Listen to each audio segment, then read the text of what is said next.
Okay, போகலாங்களா? போகலாம். தமிழ்நாடு முஸ்லிம் முன்னேற்றக் கழகம் கொள்கை பரப்பு செயலாளர் கோவை சையத்.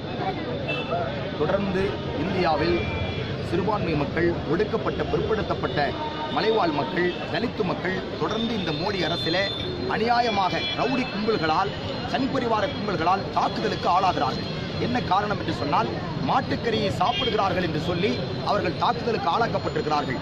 அகலாக் என்ற முதியவர், 58 வயதை அடைந்திருக்கிற ஒரு முதியவர் ரோட்டிலே போட்டு குறுக்கு நெடுக்காக வெட்டி போடப்படுகிறார். அவருடைய பிள்ளைகள் எல்லாம் தாக்குதலுக்கு ஆளாகிறார்கள். அதற்கு பிறகு பெகுலுக்கான் என்று சொல்லக்கூடியவர் ராஜஸ்தானிலே பால் கறப்பதற்காக மாட்டை வாங்கி செல்கிறார்.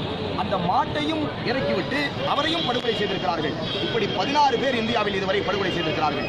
இந்திய அரசியலமைப்பு சட்டத்தில் எங்களுக்கு வழங்கியிருக்கிற 25 வழங்கியிருக்கிற இந்த வழிபாட்டு உரிமை, எங்களுடைய உண்ணும் உரிமை, எங்களுடைய உடையின் உரிமையின் மீது இந்த நாட்டில் யாருக்கும் அதிகாரம் கிடையாது.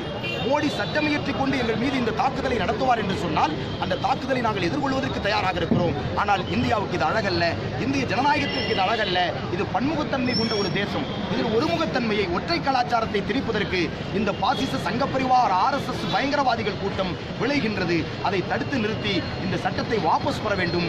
எங்களுக்கு சுதந்திரம், உண்மையான சுதந்திரம் வேண்டும். அதே போல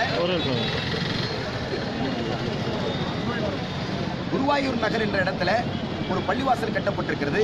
அந்த பள்ளிவாசல் தொழுகை நடத்துவதற்கு தொடர்ந்து RSS கும்பல்கள் தொடர்ந்து தாக்குதல் நடத்தி கொண்டிருக்கிறார்கள். வழிபாட்டு உரிமையை தடுத்து நிறுத்துவது இந்திய ஜனநாயக தேசத்துக்கு மிக விரோதமான ஒரு செயலை இந்த சங்கப்பரிவார்கள் செய்து கொண்டிருக்கிறார்கள். RSS முழுமையாக இந்த தேசத்தை துவசம் செய்து கொண்டிருக்கிறது. தயவு செய்து இதை தடுத்து நிறுத்துவதற்கு மத்திய ஆளுநர் அரசாக இருந்தாலும் சரி, அல்லது ஜனாதிபதியாக இருந்தாலும் சரி, உடனடியாக தலையிட்டு இதற்கு ஒரு முடிவை சொல்ல வேண்டும்.